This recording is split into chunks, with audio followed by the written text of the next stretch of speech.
When I was about 12 years old, I remember reading this fascinating adventure story. The story begins with a group of people realizing that lots of strange things were going on around them. At first, they see that a day was just 6 hours long. And then they see that the sun had begun to rise in the west and set in the east. And even more strangely, people started jumping right up to the height of a tall hill before they fell right back to the ground, and they weren't even hurt. As even more strange events began to unfold, our little group of adventurers kept walking, and they soon met a Frenchman called Rosette. Rosette was the man who explained all the mystery to them. He showed something far out into the sky and he said, "Look there!" And they all turned towards what he was showing and they saw the moon. And right next to it was another circular object. "That, my friends, is the earth," he told them. One of the adventurers in our group looked at him and he said, "Mr. Rosette, I think you're both old and French. Maybe you have some problem with English words like this and that? You see, this means right here. For example, we are standing on earth. This is earth." Rosette laughed aloud and he said, "My friend, my English is perfectly fine." And then he told them all that when they had been fast asleep, a comet called Gallia had rushed against Earth and carried away a chunk of it from an island near Gibraltar, and they were all happily floating into space on that comet right now. And they all wondered if they were going to die. And Rosette told them not to worry. You know what? The comet is on its path to go right back very close to Earth. And he said, "I have a brilliant idea. If we can all get to work and made a giant hot air balloon, we could jump right back on Earth when we are very close to Earth." And that is exactly what they did. And they all landed safely on Earth, someplace near Algeria in Africa. This is a story called Off on a Comet, written by Jules Verne. Interestingly, not very different from the Gallia, the comet in our story, a real comet has come back to make a trip close to Earth. It has come back after more than 50,000 years, and the last people who saw this green comet were the Neanderthals. But worry not, it is nowhere close to Gibraltar or anywhere on Earth. But one thing it certainly is. It is absolutely beautiful to see if you looked out of your window in the evenings during the first fortnight of February in 2023. Hi there, you're listening to What's New Today, a kids and family podcast. I'm your host Sangeeta, and in every episode, I'm joined by curious children from anywhere in the world to discuss one interesting news story. And to talk about today's story about this green comet, I'm joined by... I am Aadya Singh and I am 12 years old. I am in grade 7 and I live in Kolkata, West Bengal, India. Hi everyone, my name is Luptha. I'm 11 years old. I live in the USA, in Ohio, and I'm a 5th grader. I go to New Albany Intermediate School. Welcome Luptha and Aadya. It's such a delight to have both of you to talk about this interesting comet that has come Earth's way. But before we begin this new story, how about we begin this podcast show with a quick quiz? Would you like to take a stab at answering some of these really interesting trivia that I found? Shall we get started? Yes. Awesome. Question 1. Tell me if I'm serious or joking.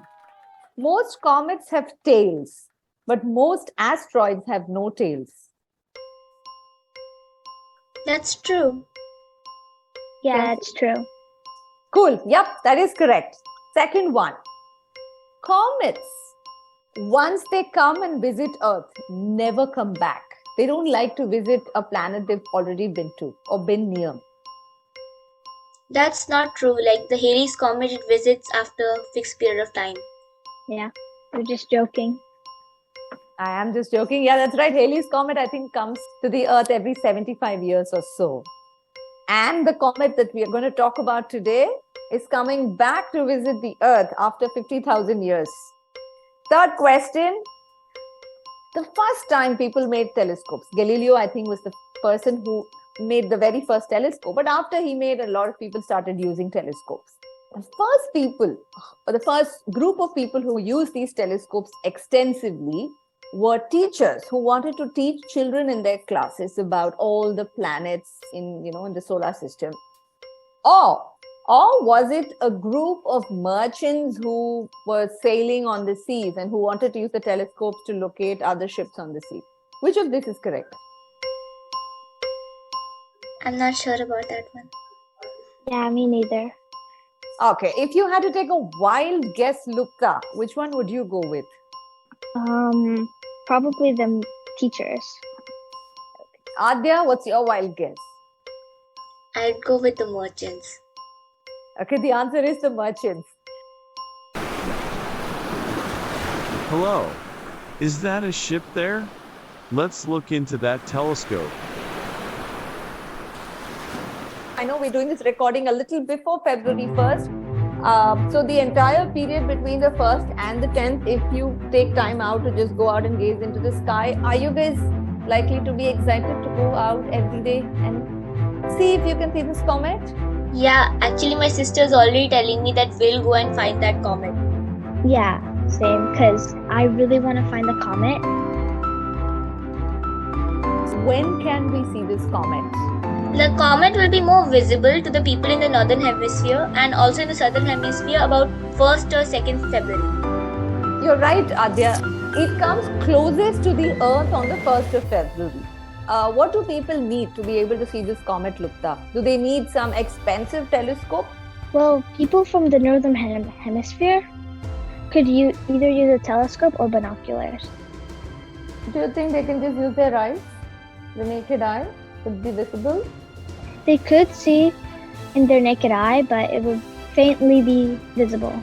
Yeah, that is true. The beauty of this comet is that you don't need any fancy piece of equipment to be able to see it.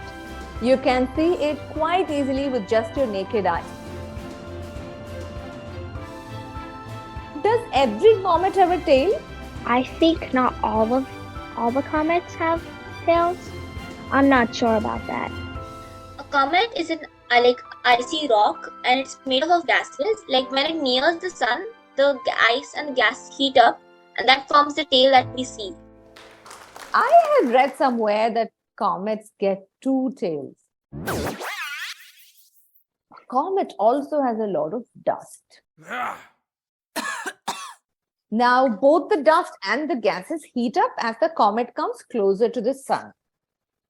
Do you know which of these reflects sunlight better? Is it the dust or the gases? You can take a wild guess if you don't know. The dust? Yeah, same as the dust. You think the dust will reflect the light better, right? Absolutely right. Both of you right. Bright, glowing tail that we see is most of that light is the dust that is, reflecting as the sun's light falls on it. You'll also find a fainter tail, which would sort of be bluish in hue.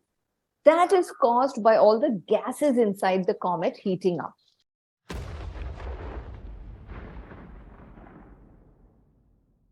Has either of you played with any objects that have phosphorescence, that emit phosphorescence light, and you take it inside a dark room, you turn off all the lights?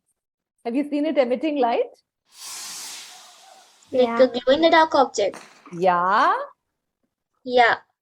Luptha, what kind of toys have you used that glows in the dark? Like glow in the dark slime. Glow in the dark slime. Okay. And what kind of color does it emit? Green. Well, I've used those wall stickers that glow in the dark and they too emit the green light. So pretty much like that, right? The phosphorescence light that gets emitted in the dark, even when the gases inside a comet light up, that tail, you see, is a lot like the glow-in-the-dark toys that you all might have played with. When you go out at night to try and locate the comet in the sky, if you find two different tails, you can tell all your friends about which one comes from the dust and which one's coming from the gases. Wouldn't that be fun? That'd be fun. It would be really fun. Wow. Why are people so fascinated by comets? Why would you be fascinated at the idea of seeing a comet in the sky? Why I would be fascinated? I would really like the tail because I think the tails are pretty. Well, same. The tail is actually really fun to look at. Yeah, it's a lot like seeing fireworks. Why do you think scientists like to study comets? Well, if I were a scientist, I'd be fascinated by comets because, well, it's like a bunch of rock. It's like a rock. And rocks can be around from goodness knows when. So I could get really good answers about the Big Bang and all. So that could be possible. To learn like more things about space because comets are mysterious. So one interesting trivia is that many scientists believe that when life on Earth first formed, right, there's a possibility that some comets did collide into the Earth's atmosphere. And that is the one that provided us with the molecules with which all the complex proteins that we all need, right, to grow. Not just us, even the plants or the animals and all the microorganisms, they all need some kind of amino acids and proteins to grow, right? Many scientists believe that we could get all the building blocks to create these amino acids because some comets at some point in time, far, far, far away in the past, collided into the Earth's atmosphere.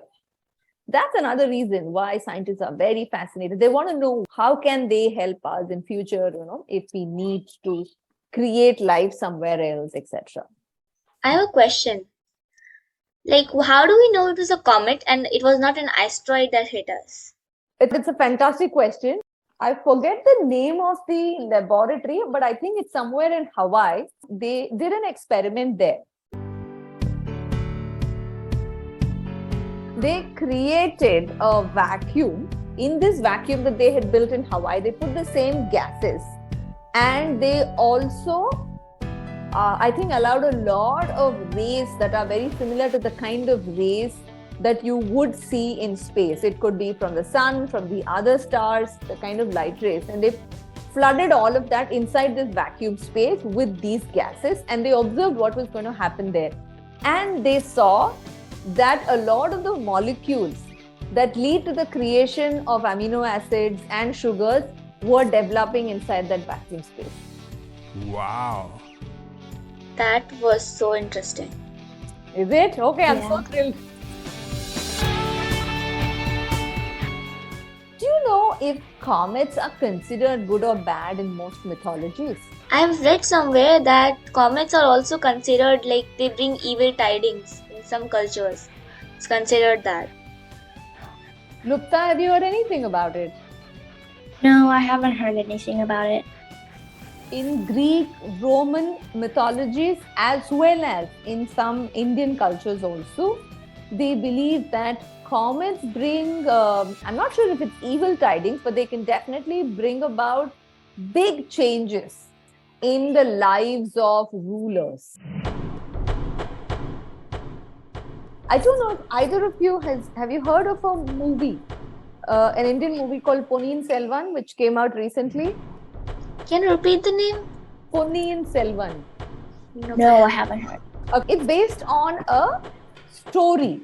But the story starts with a lot of people who will see comets in the sky and they'll say, oh my God, now something's going to happen to our king or somebody in his family. And that's how the entire story starts.